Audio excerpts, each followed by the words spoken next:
Success does not imply knowledge. Talent is just potential energy that hasn't been activated yet.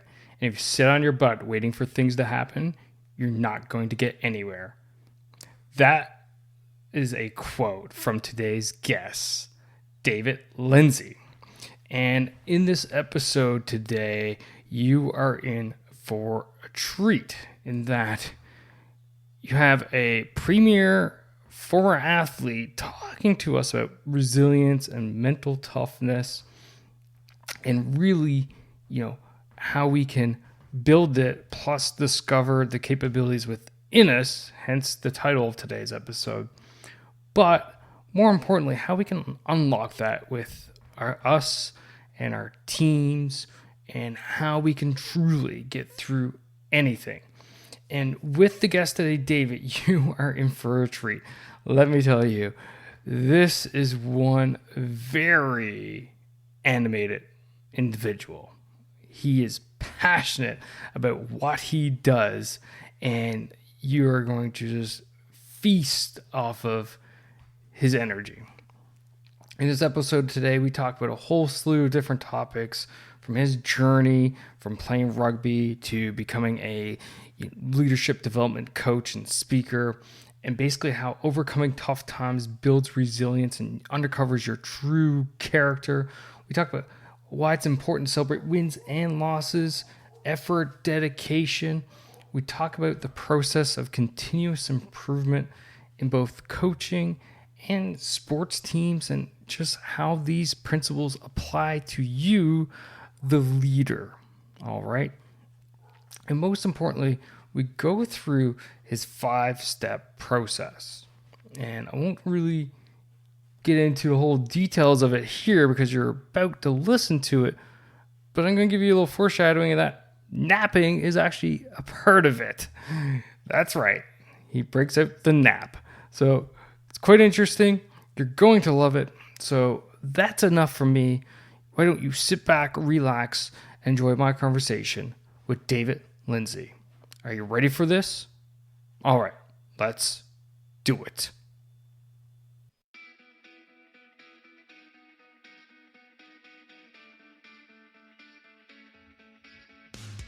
Welcome one, welcome all to the Peak Performance Leadership Podcast, a weekly podcast series dedicated to helping you hit peak performance across the 3 domains of leadership. Those being leading yourself, leading your team, and leading your organization. This podcast couples my 20 years of military experience as a senior Canadian Army officer with world-class guests to bring you the most complete podcast of leadership going. And for more, feel free to check out our website at movingforwardleadership.com. And with that, let's get to the show.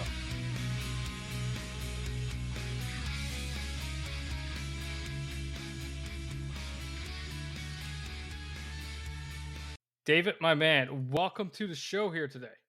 Thank you very much, Scott. I'm super excited to be on here with you and give your listeners, some value that they can use straight away to raise their performance. I love it. Now, I normally don't go into people's backgrounds because often, let's just get to the goods. But I feel like your background is actually important in this case. So, can you just give us a little, just a little taster of what life of David Lindsay entailed? Oh, 100%. Because my background is who I am now. So I'm not the biggest kid. I've never been the biggest kid when I was growing up. I'm still relatively small now. I'm 5'8", but yet I used to play rugby league, which, there's a lot of enormous guys in that. And everyone said that I was too small to play rugby league. So I use that to my advantage. I use it to train hard, to train harder than anyone else around me, to get bigger, to get stronger, just to become the best athlete I could, and ended up playing for South Sydney because I'm coming to you all the way from Sydney, Australia. So I played for South Sydney in the junior reps, played up to semi-professional level when I suffered a couple of knee reconstructions. At the ripe old age of 21, my rugby league career was over. But I was still competitive. I was still extremely strong. And a bloke came up to me and approached me about doing arm wrestling. And I'm not sure about you or the listeners, but for me, arm wrestling, I used to just do it, for drinks or do it mucking around with some mates. But I started training with him, getting a coach, and he was actually the Australian head of the Arm Wrestling Foundation, Australia. And I got into arm wrestling and was on my way to going some professional arm wrestling tournaments in America.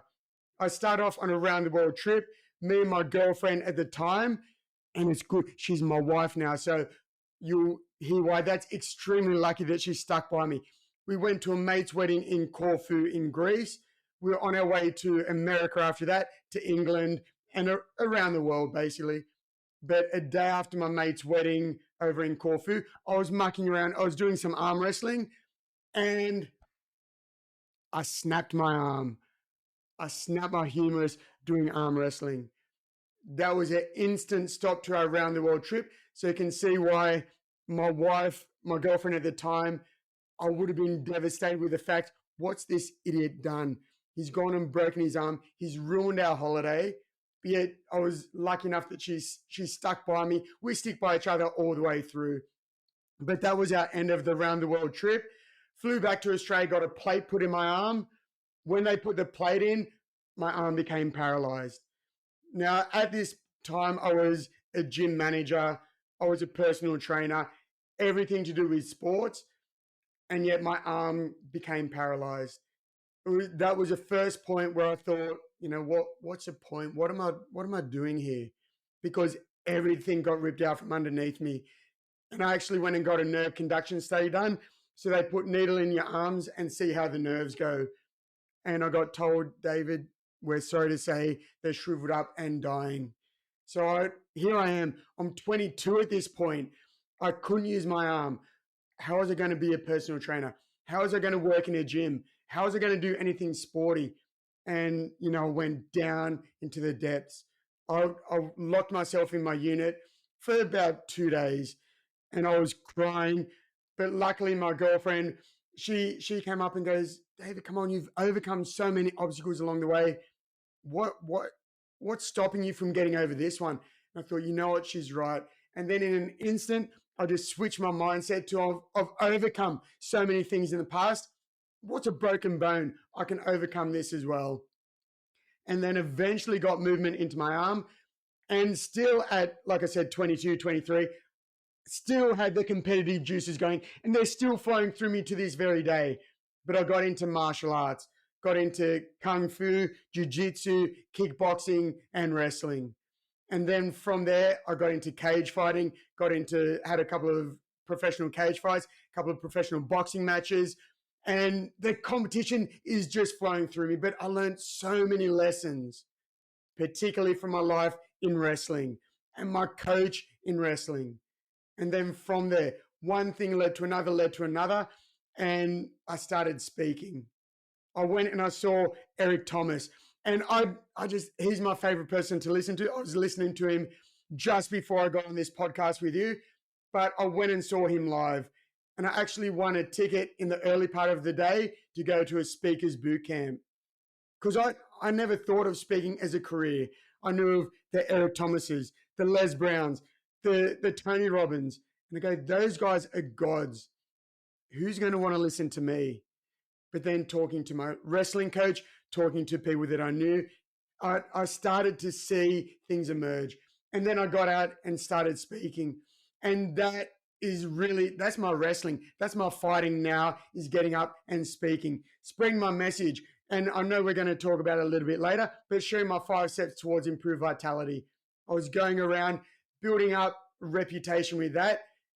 And then, like the whole world, 2020 hit and the world got locked down. And that's where we're in the process of. Everyone around the world is rebuilding, is getting into the new normal, getting into 2023 and beyond, really excelling in life and utilizing our skills for peak performance. So that's where I'm at the moment. Love it, man. I love it. I love the energy. But what I get out of you and what I hear from that is like, that never quit attitude. And no matter what life throws at you, you get knocked down, you got to get back up again. And Yeah. one of the things I think it's crucial out there for leaders to understand that. And you don't have to get your arm snapped before you're going on a major rural, around the world. You don't have to get into crawl into a cage and put up the dukes and go into a cage fight, or you don't have to get on a rugby field and be feel like you're small. By the way, Mm. side note, I'm actually smaller than you. I'm actually 5'6", and I play ice hockey. So let me Now tell that's a you, tough game. Yeah. okay, so I know not to the level what you played rugby at, but I know what it feels like to get your butt kicked on the Yeah. ice.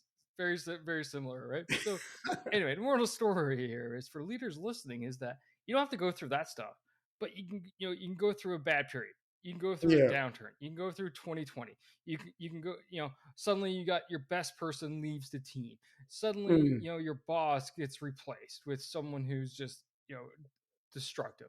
You can go through all these things that knock you down, but what I get from you is get back up, keep moving forward. Yeah.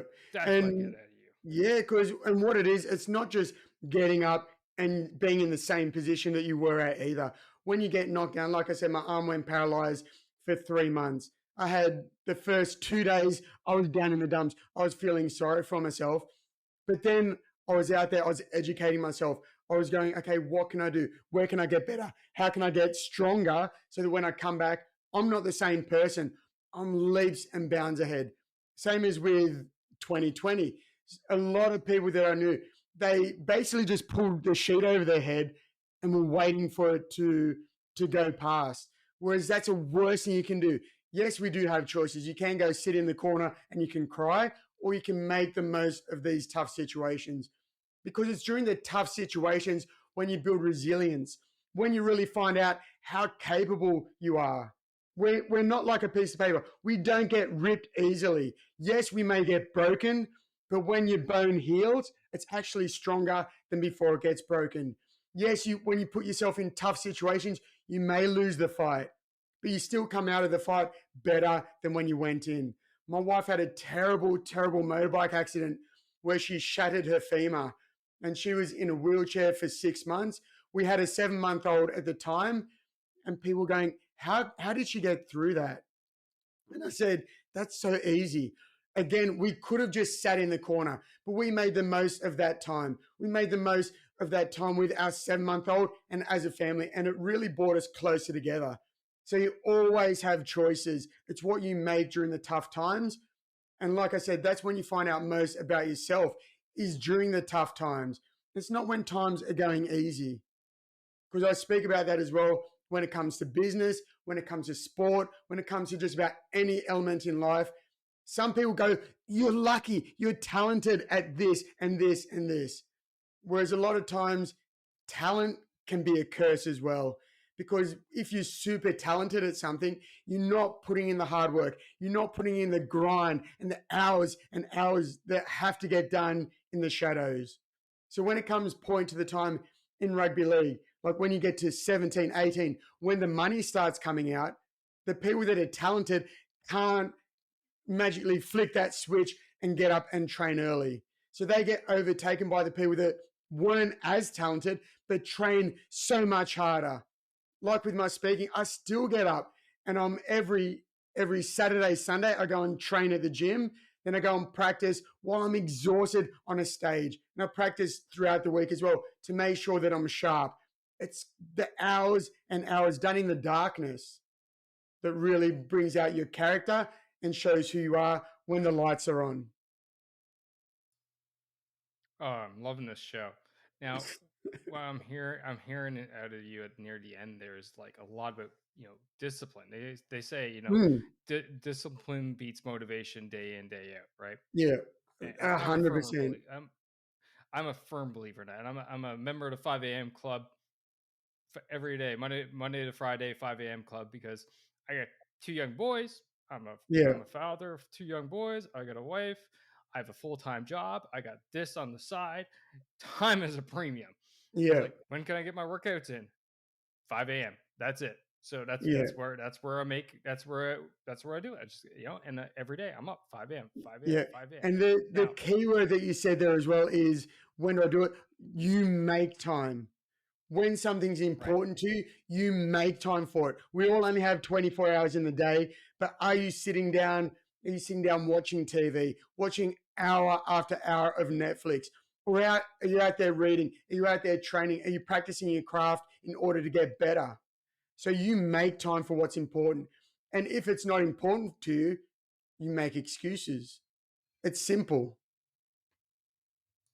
So what I'd love to get from you is how does one David Lindsay make sure he stays disciplined to stick to his routine? And then when those bumps come along the way, how does he make sure he gets back on track so that he gets back to the routine and the discipline of practicing, going to the gym? And for the leader out there listening, it doesn't have to be, practicing your speech. It doesn't have to be going to the gym. It could be whatever it is that you want to get better at. Maybe it is you Mhm. want to, read up on your craft more. Maybe you want to take a course. Maybe it is you want to get in better shape, which, oh, by the way, is one of the domains of leadership anyway. Yeah.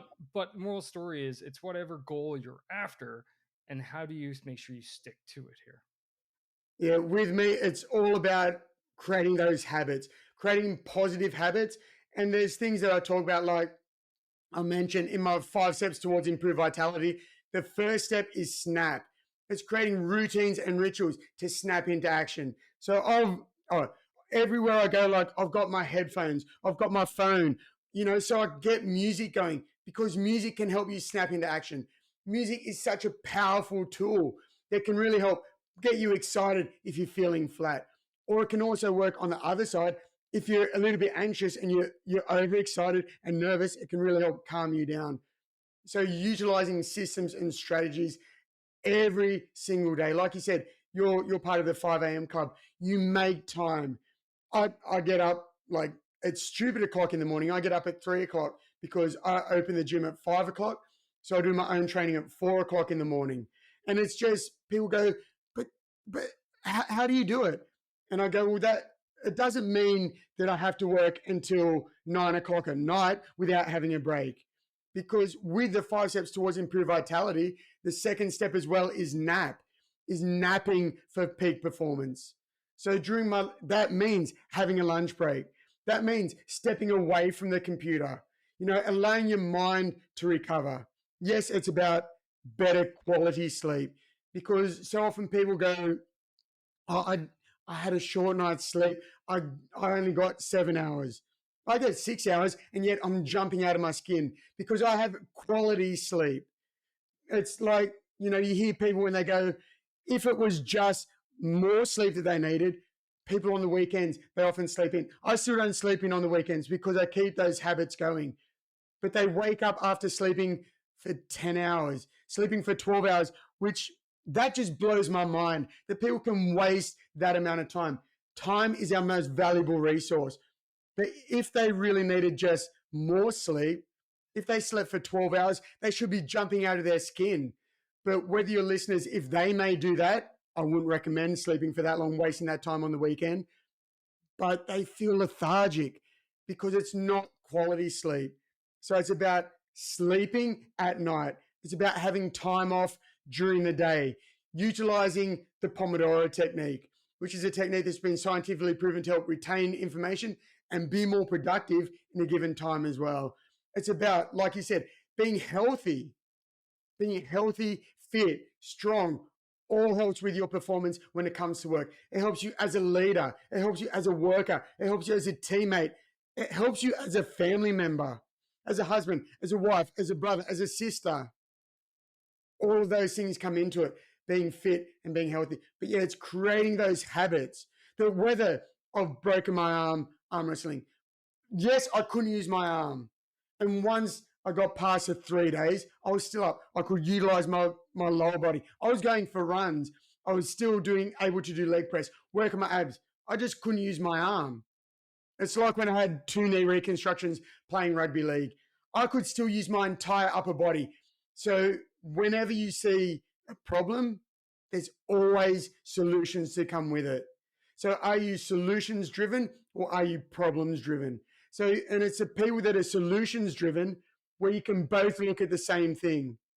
And instead of putting your head in your hands and going, how are we going to come past this? You go, well, we can try this, we can try this, we can try this. Always coming up with different solutions to overcome the problems. That's in every part of life.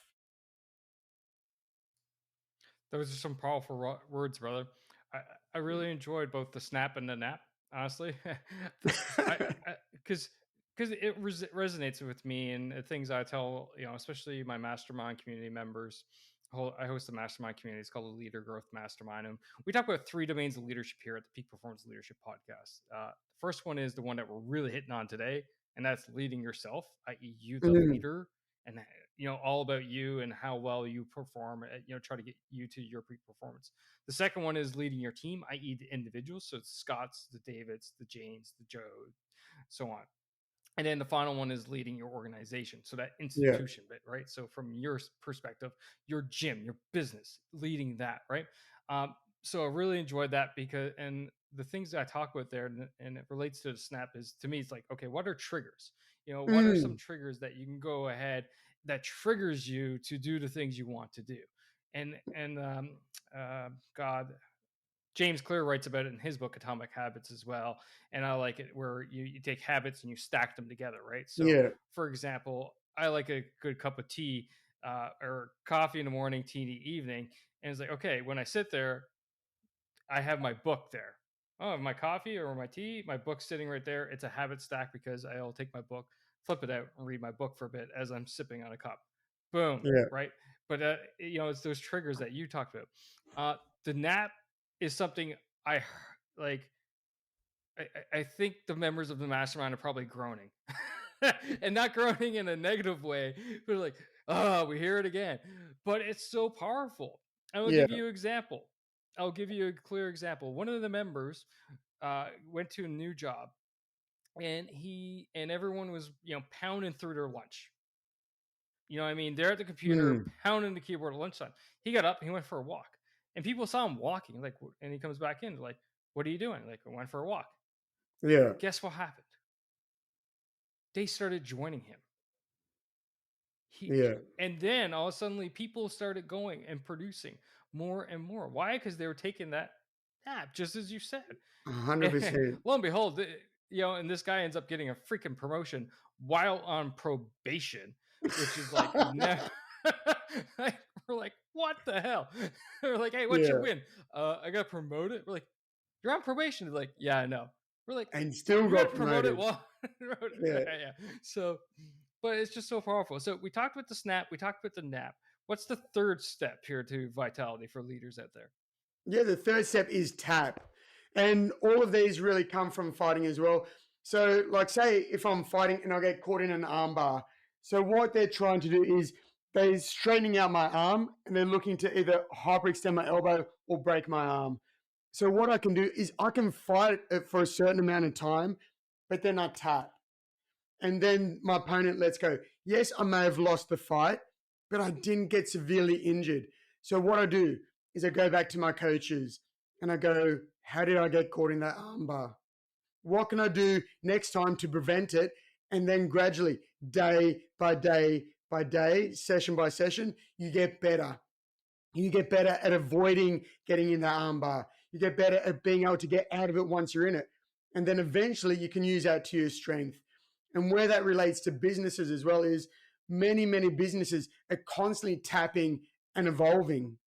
So it's not just doing the same thing. If I get caught in an armbar and then I get caught in an armbar and I get caught in an armbar and I'm not learning from it, well, it's pointless.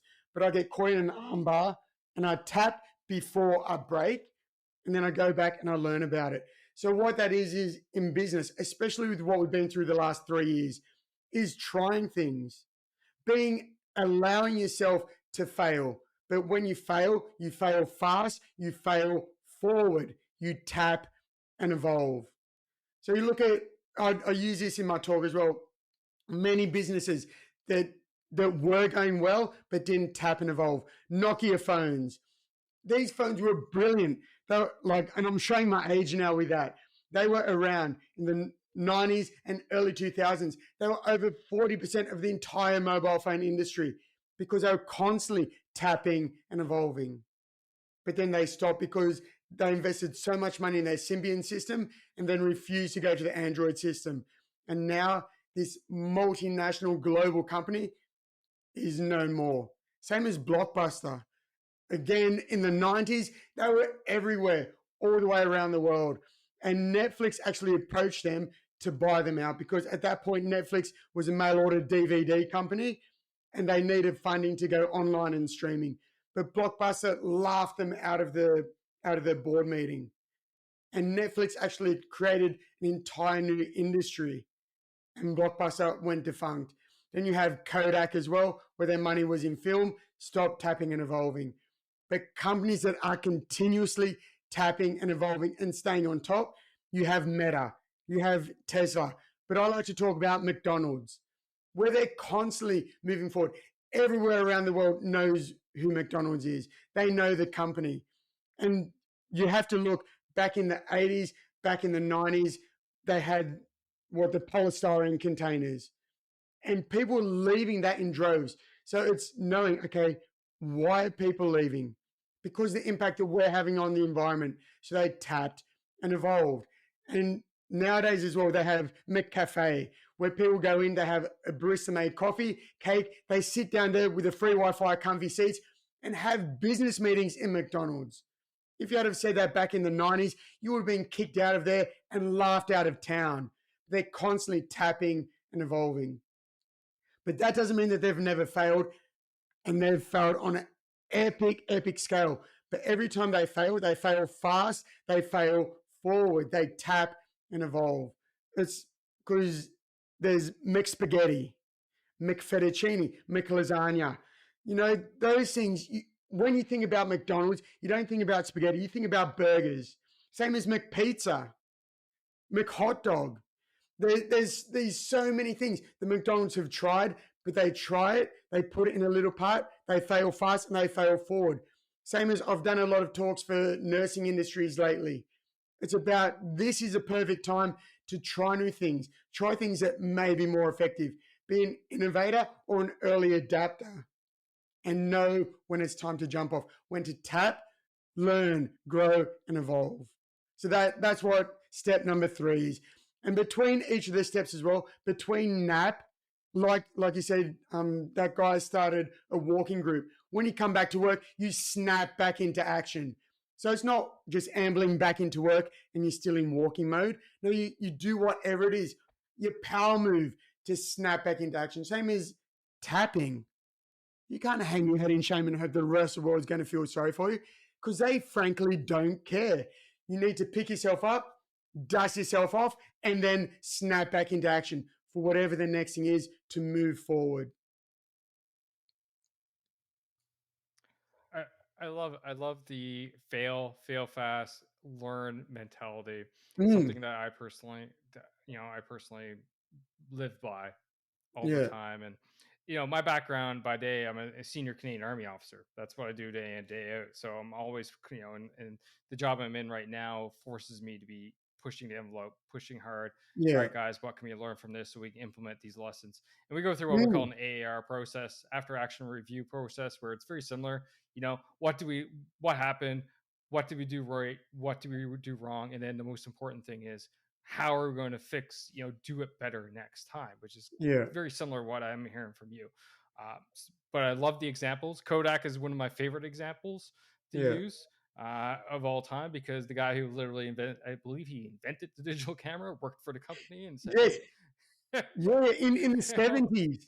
In the 70s, because I talk about that as well, that they put that on the shelf because their money was in film and go, man.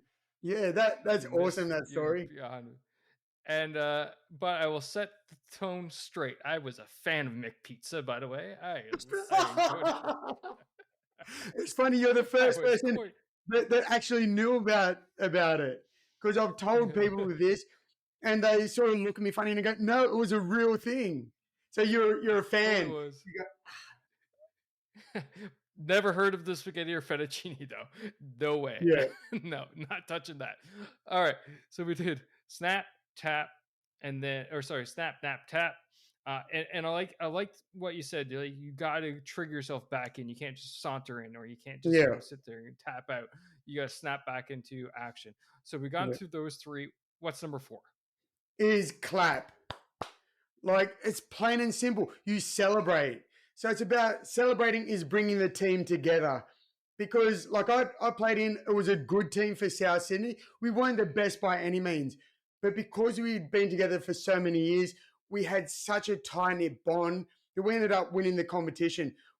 So that's South Sydney, North Sydney, it's all the representative teams. We won the comp because we really came together. So celebrating not necessarily just the wins, because when you lose, you still celebrate because you celebrate the time, effort, and dedication that someone put into it. Because especially when I was fighting, many people think of fighting as an individual sport, but especially with cage fighting, I had 4 coaches, like for the different disciplines. I had countless sparring partners, and I had my family at home, all of with which, if we didn't work together as a united front, I wouldn't have been able to get into the cage. So win, lose, or draw, you celebrate. You celebrate the time, effort, and dedication that has gone into that. And you'll see this all the time in sports, but very rarely in business. All too often, businesses let completed projects go by unannounced or unrewarded. Newly acquired contracts go by unrecognized. Excellence in effort go by unrecognized. This is a perfect time to celebrate those teams, those individuals. Give them public recognition. You don't have to buy these expensive things or give expensive gifts. What you need to do is you need to give public recognition. You reward what you want repeated. It's the same as with when you're training animals. If your dog comes to you and he sits and he holds it, you reward it. And it's the exact same with that. You reward what you want repeated. And then they're willing to do more, go more. And also, they're not just willing to stay for longer and work harder, they're also willing to do it for less money because of the team environment that you have. And yeah, that's so valuable. Is creating people that know, like, trust each other and want to be there. Because when you want to be there, you're just so much more productive.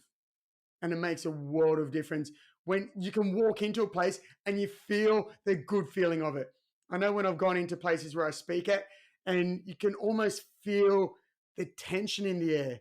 Or you go into other places I've spoken to, and you feel it's just a completely different energy. And it's not something that you can really point a finger at, but it's the whole united front. It just feels good when you walk into a place that is that tight-knit team. Can't agree with you more there. There's so much negativity that goes around the world. That's the first thing. We're Mm, just blasted with it day in, day out, all day long. yeah. Negativity. So the clapping to me is fantastic. And the other thing is that I find so many organizations out there just like, all right, objective complete. Okay, next thing, move on. And it's like, no, Yeah. like, can we just take a moment? Like, and like you said, it doesn't have to be this big thing or anything, but at least take a moment and celebrate what went into getting that and achieving that. And maybe, and like you said, maybe you didn't achieve it, but the win in there isn't necessarily, in your case, the rugby game win or the fight win, but it was the Mm, time you spent, the dedication that was put into it, the yeah. training and effort, the lessons learned that come out of the loss, right? That you're going to take and Mm, push forward. Those are the wins. Those are the things that big you, time. as you, that you said, right? You celebrate. But I find so many people these days are just like, move on, move on, move on. It's like, so, it's just like I had a weapons trainer when I was going through weapons training, and I hear it in my head this day. Still, I'm talking like this is 20 years ago now, right? And It's you know, still and there. it's still there. I can hear it clear, crystal clear. And the words were, "And you slow is smooth, smooth is You fast." fast. Yeah. And we would doing weapons drills where we're doing constantly changing mags on the fly. You're counting your rounds, you're doing all kinds of different stuff, and he'd be yelling, he'd be like, smooth is fast, smooth is fast. He'd be yelling at us, Yeah. as then he would also be yelling threats and telling us where to aim and all this other stuff and putting pressure on us. But the moral of the story was, if you took your time within reason, obviously. But if you're smooth with your drills, you don't rush them, you're actually going to be faster. Yeah. And if you're rushing and you make a mistake, you fumble the magazine, you drop it, you miscount the rounds that you have expended, and you're actually changing mags too soon on the right one, because what you want to do is count so that you got one round left in the chamber. So you flip a mag, you just drop a mag, pop in a new one without having the action go fully back. And then all of a sudden you've gone from a 5-step, from what could be a 3-step process has gone up to a 5-step process, right? Yeah. So it's all those different little things. But again, back to the moral story is celebrate those wins, find the wins, even if it is a bad. So, yeah. All right, final one of the process. What we got is recap, which you sort of talked about that a little bit with tap, because tap and recap, they're similar, but they are different, because recap is a big one. It's all about continuous, never-ending improvement in everything we do. Like when I was coaching a football side, I'd sit down on the sidelines, take down notes, what worked and what didn't work. After the fight, like a couple of days removed from the fight, we'd sit down with the coaches, we'd write down what worked, what didn't work. So we're looking at it from a distance.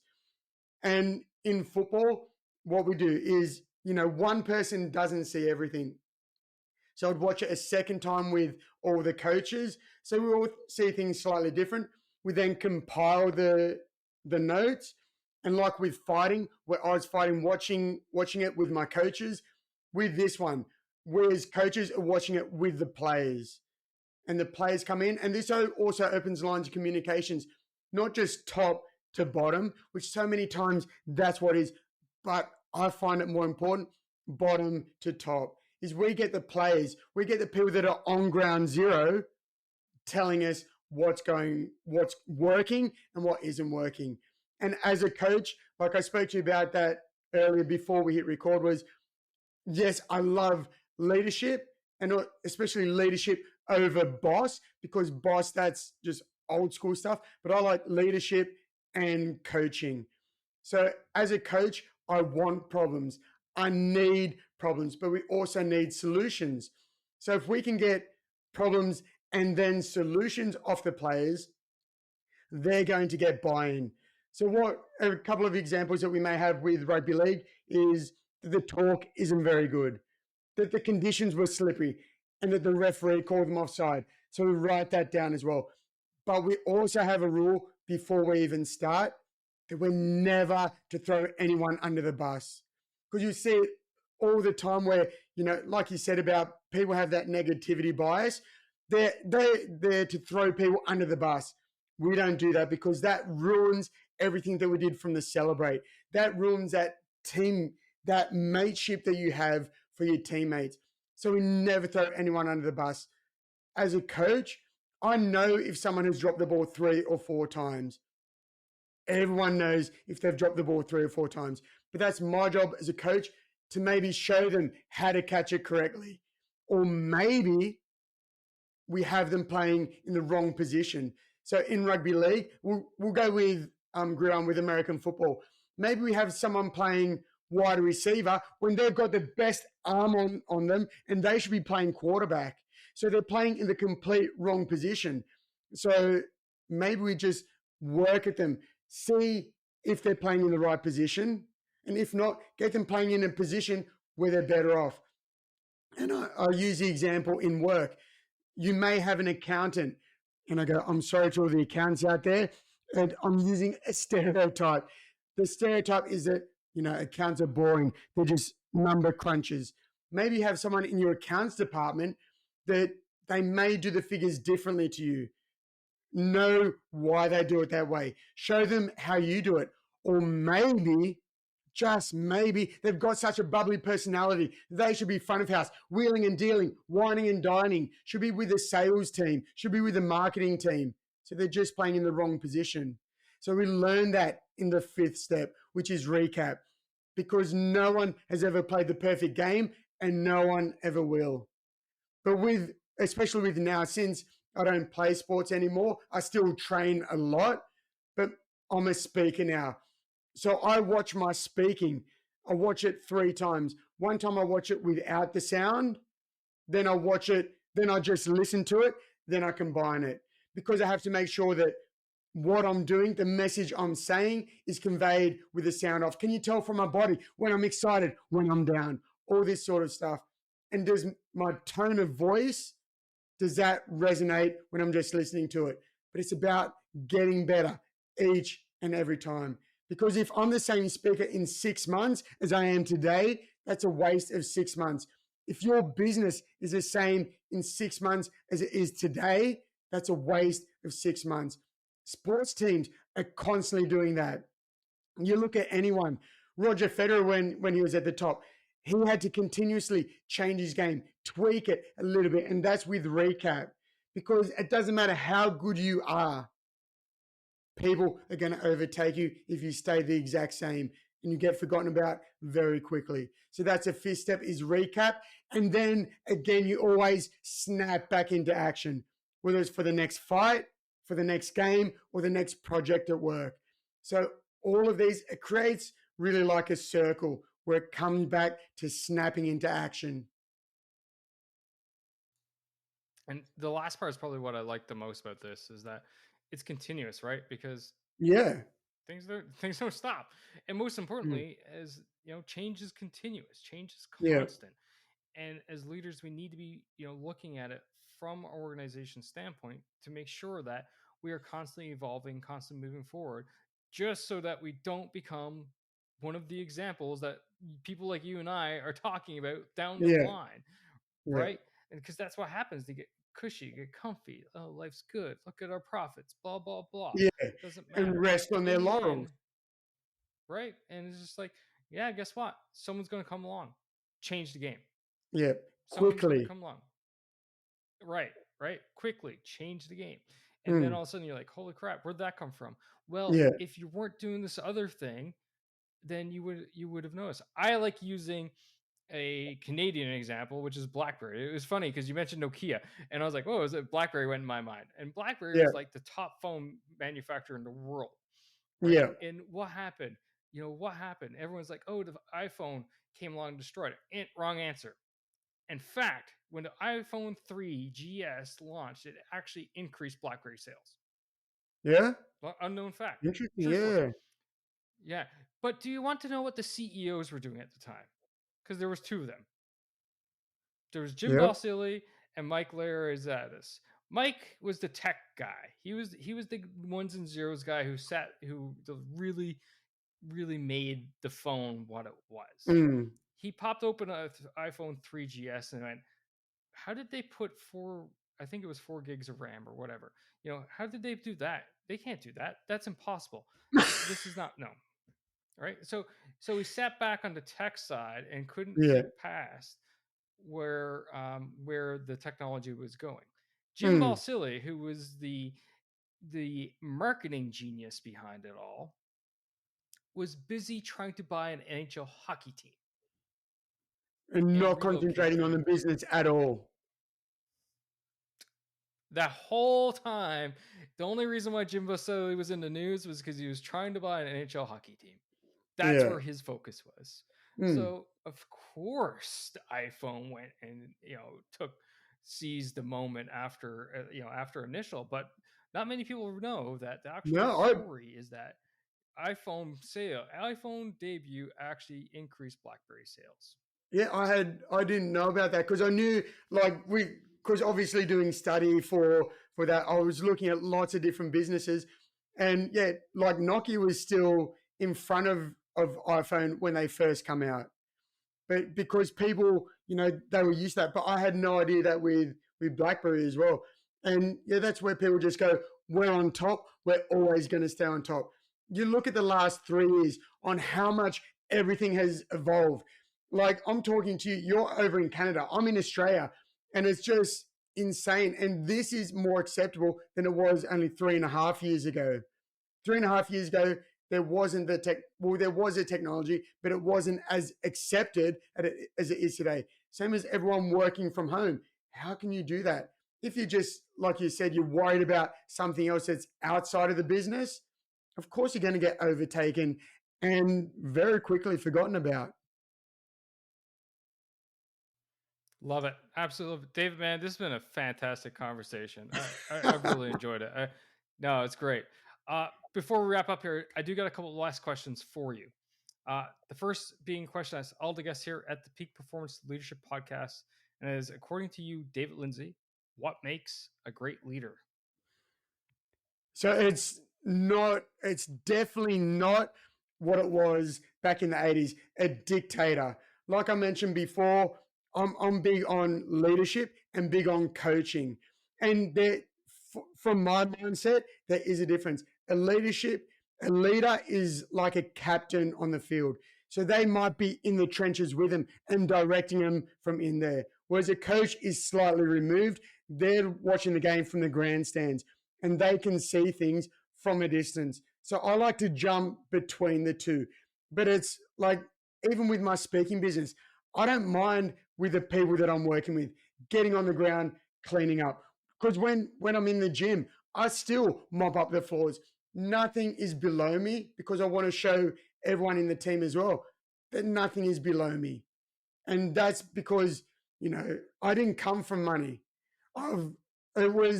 Money was a thing, the old saying where only people that are criminals or drug people get money. That's a wrong mindset. Money doesn't grow on trees. That's a wrong mindset. We can create money, we can create wealth, but don't forget where you're from. So that's where I like to jump between the two, being a coach and also being a leader. Yeah, definitely could seeing that coming for sure. And then final question, show, how can people find you, follow you, be part of your journey? Shameless plug, have at it. Yeah, no, definitely. I'm big on LinkedIn, so find me on LinkedIn. I'm actually looking at doing a speaking tour over in the States I think they're looking at January, February, March, around there. So if you'd be interested in me coming and sharing my 5 steps towards improved vitality, which is a talk, or we do also have a course which is designed at middle management, which is 3 pillars to high performance, systems and strategies to help you smash it both personally and professionally. You can get me, like I said, on LinkedIn, or feel free to reach out on email at davidlindsay, lindsay.com.au. And I just love giving as much as I can.